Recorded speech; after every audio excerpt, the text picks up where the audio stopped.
Muito boa noite, meus amigos. Os mercados acabaram de fechar e, como de praxe, eu estou aqui para a gente fazer aquele fechamento esperto dos mercados financeiros. Vamos falar hoje de China, de Estados Unidos, de mercado doméstico e, no fim desse fechamento, eu vou te contar quem é que vai presidir o Senado Federal no biênio 2023 e 2024. E olha que os próximos parlamentares, né, que tomam posse no ano que vem, eles só tomam posse a partir de 1º de fevereiro de 2023 e só depois disso que nós teremos as eleições, mas eu já vou te contar hoje, 11 de novembro, quem vai presidir o Senado Federal em 2023, mas eu já chego lá. A gente começa falando de China, lembrando que estamos a 9 dias da abertura da Copa do Mundo no Catar e 4 dias aí do próximo feriado, né, Proclamação da República, dia 15 de novembro.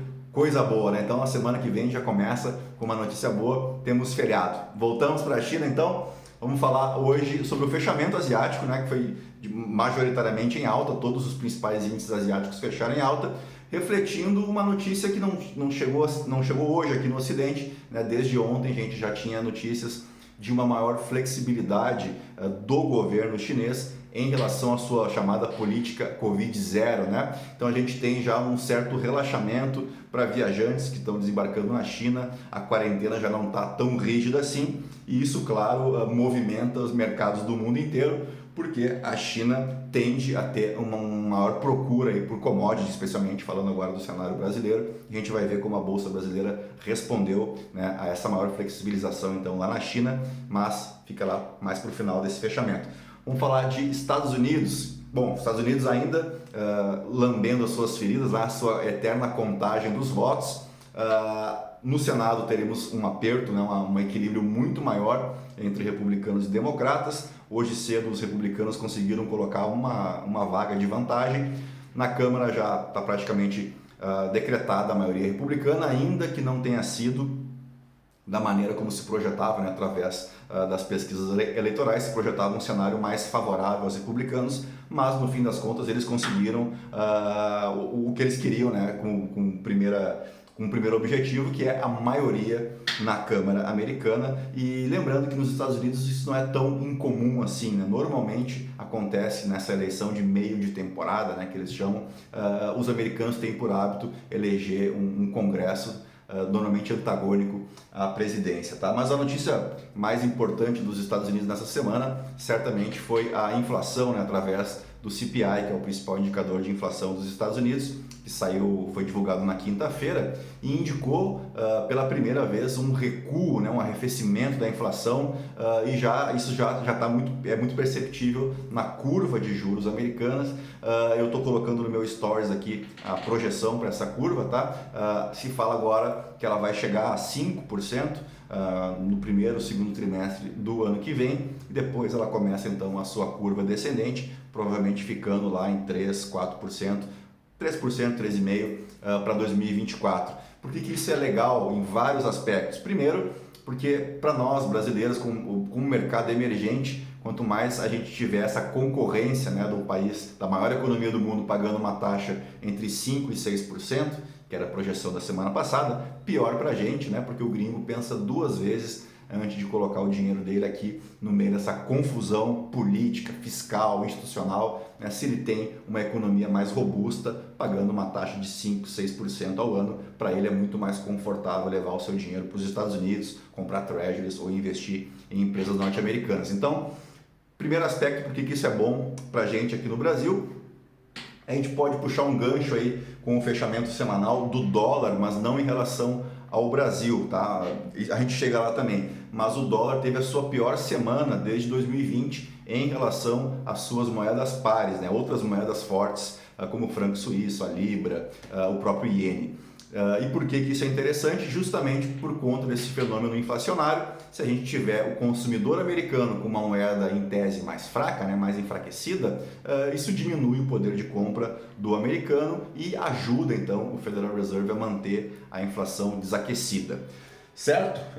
Falamos de Estados Unidos, vamos falar do nosso cenário local, então, que hoje reagiu muito bem a essa notícia de flexibilização dessa política Covid-0 lá da China. A gente percebe isso nos papéis mais ligados a commodities, né, especialmente minério de ferro, mas também os frigoríficos. Então a gente teve um dia de destaque para Usiminas, para Gerdau, para Vale, para CSN, né? E os frigoríficos também tiveram um bom desempenho, mesmo que a divulgação dos balanços não tenha sido lá nenhuma Brastemp, né? Mas JBS, Marfrig e Brasil Foods também mandaram bem na sessão de hoje, que fechou com ganhos de 2,26% aos 112.253 pontos, não pagou a patuscada de ontem, né, promovida pelo presidente eleito, o Lula, né, que falou demais, né, e quem fala demais dá bom dia ao cavalo, já diz o ditado, né, mas hoje ele ficou na dele, ficou quieto, pelo menos não atrapalhou, né, o que convenhamos, já é um lucro tratando-se de Brasil, mas eu lembro sempre para vocês que esses eventos que mexem com o nosso emocional nem sempre são os mais recomendados para a gente tomar alguma decisão acerca dos nossos investimentos. Eu tinha a impressão, e eu fui correr atrás do noticiário da época, em 2003, pegar a manchete lá do jornal Estado de São Paulo e tinha o mesmo destaque, né, do Lula falando que a prioridade dele seria o combate à fome, aos mais miseráveis e tal. E no dia seguinte, o Ibovespa caiu 4%, até mais do que ontem, né? Estou falando de 2003. Né? E depois o Ibovespa bateu o topo histórico e não se confirmou aquele cenário meio catastrófico ali do primeiro dia que sucedeu o segundo turno, né? Então eu fui olhar as manchetes do dia seguinte ao resultado do segundo turno em 2003 e eu vi uma certa semelhança ali com a bobagem dita ontem, o que é uma bobagem, né? Acho que ninguém tem dúvida disso. Você minimizar a relação da responsabilidade fiscal não ajuda em nada, né? Uma fala completamente sem sentido, porque um país que não tem responsabilidade fiscal é um país que não atrai investimentos, né, de lugar nenhum, e em não atraindo investimentos de lugar nenhum, a gente começa a ter problemas com a inflação, que bate sempre na população mais pobre, né? Então, por essas e outras, é que a frase foi completamente infeliz, não só essa frase, né, mas como todo o contexto, todo o discurso de ontem, mas parcialmente foi pago hoje. A gente teve uma perda de mais de 150 bilhões de reais ontem por conta de uma fala extremamente desnecessária. Mais ou menos hoje a gente conseguiu recuperar um pouco do prejuízo, ainda que não pelas mesmas razões, né? Como eu expliquei para vocês, foi muito mais um fenômeno aí envolvendo a China. Pois bem, chegou a hora, eu sei que vocês estão louquinhos para ouvir falar de política numa sexta-feira à noite, mas vou tentar ser o mais breve possível, tá? Eu fiz algumas anotações, porque esse período é mesmo de fazer conta, né, quando a gente fala de legislativo, que vai tomar posse, então, o novo legislativo a partir de 1º de fevereiro de 2023, então o executivo toma posse em 1º de janeiro, né, e tem um mês ainda com esse congresso antigo, entre aspas, né, porque muitos deles vão ficar, foram reeleitos, mas essa curiosidade que a gente vai ter de janeiro até o 1º dia de fevereiro, um congresso antigo com um presidente novo. Por que eu queria conversar com vocês sobre a importância do presidente do Senado? Além da sucessão presidencial, que ele tem um papel importante ali, também, né, o presidente do Senado e da Câmara, eles ditam o ritmo, né, eles dão o timing da política, eles que determinam as pautas, o que será votado, o que é prioridade, o que não é. Então é muito importante, eles podem segurar também um eventual pedido de impeachment, então isso é muito importante para a governabilidade. A gente sabe que aqui no Brasil criou-se essa expressão de presidencialismo de coalizão, né, onde o presidente da República realmente precisa compor ali um núcleo importante de apoio no Congresso.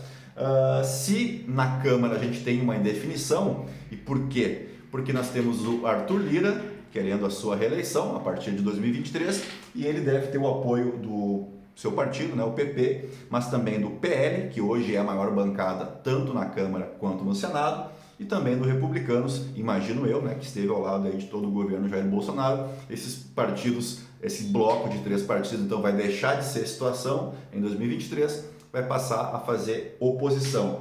Juntos, PL, PP e Republicanos representam 187 vagas na Câmara Federal, lembrando que são 513, né, o número total de deputados, e que metade corresponde então a 257, e a maioria dos projetos, quando é projeto de lei normal, tá, eles precisam apenas de maioria simples, né? Então seriam 257 votos. Então se a gente tem aqui só com esses 3 partidos 187, você fica próximo dos 50% já, o que é muito interessante.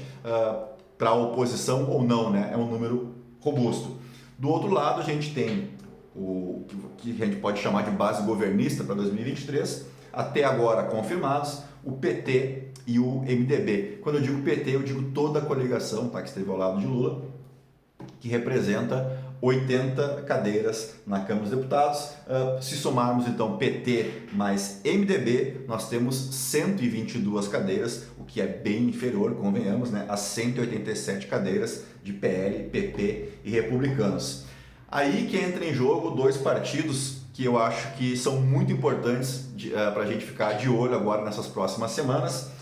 Eu tenho as minhas fontes, né, mas não posso revelá-las, mas o PSD, que pertence ao Gilberto Kassab, que inclusive indicou o vice do Tarcísio de Freitas em São Paulo, o PSD está fechando aí uma parceria com esse bloco governista, né, formado por PT e MDB, não inicialmente para a Câmara dos Deputados, mas para o Senado Federal, porque o PSD é o partido do atual presidente do Senado, o Rodrigo Pacheco, e eles também querem tentar a reeleição em 2023, e ao contrário do Arthur Lira, ele está muito mais próximo disso. Então o PT abriria a mão, né, o PT e MDB abririam mão de um candidato ao Senado para 2023, tá? E apoiariam a reeleição do Rodrigo Pacheco. E aí nós teríamos então PT, vamos falar de Senado agora, né? MDB com 10 senadores, o PT com 19 e o PSD com 11. Então aqui a gente tem 20, né? Temos 20 cadeiras no Senado são 81 vagas. E aqui acho que é o pulo do gato, tá? Também notícia que você não encontra aí na mídia tradicional, mas o MDB, através do Renan Calheiros, está costurando uma aliança com o União Brasil, tá? E o União Brasil tem mais 10 senadores eleitos, né, para essa turma que começa em 1º de fevereiro do ano que vem. E aí já passa para 30 cadeiras. E aí a gente tem partidos que eu acho que facilmente o Rodrigo Pacheco, melhor dizendo, consegue angariar, entre eles o PSDB, né, que está extremamente enfraquecido e precisa urgentemente formar um bloco, de modo que o Rodrigo Pacheco já larga aí com cerca de 40 votos meio que garantidos para essa disputa no Senado. Então, de 81 vagas, você tem 40 votos, você já larga como franco favorito. E para apoiar o PSD, o PT está exigindo do Kassab, em contrapartida, um apoio à presidência da Câmara, né? Um candidato de consenso que venha então para tentar tirar o Arthur Lira da presidência. Então a gente tem uma notícia ruim para o Arthur Lira, para você que apoia o bloco do Arthur Lira, né? A gente está chamando isso mais de direita hoje, né? Apesar de que nem sempre dá para a gente afirmar isso com toda a convicção, mas a gente pode ter então dias difíceis aí para o Arthur Lira, porque existe esse movimento em Brasília. É claro que isso vai custar ao PT muitos ministérios, né, muitos cargos de 1º, 2º escalão em estatais, mas a gente sabe que isso nunca foi um problema, especialmente tendo o Lula ali como coordenador dessas negociatas, tá? Então eu queria terminar, não queria terminar talvez com uma notícia não tão legal. Queria trazer a melhor notícia dessa sexta-feira. Essa aqui sim é para fazer você ir para o final de semana aí feliz da vida, porque Guido Mantega afirmou, estou usando aqui o antagonista como fonte, Guido Mantega, não serei ministro. Então, puxa vida, né? Eu até vou antecipar o meu churrasco marcado para domingo, para essa sexta-feira, para comemorar essa excelente notícia. Brincadeiras à parte, estamos chegando ao final de mais uma semana. Obrigado, né, pela companhia de vocês ao longo de toda a semana, no Morning Call, no nosso evento de ontem, quinta-feira. Quem quiser acompanhar, está lá no Spotify, Central do Investidor, ou também no YouTube. E a todos, então, um bom final de semana, cuidem-se bem e a gente se encontra novamente a partir de segunda-feira. E mais uma boa notícia, então, temos feriado no dia 15, proclamação da República. A todos um bom final de semana e até mais. Tchau, tchau.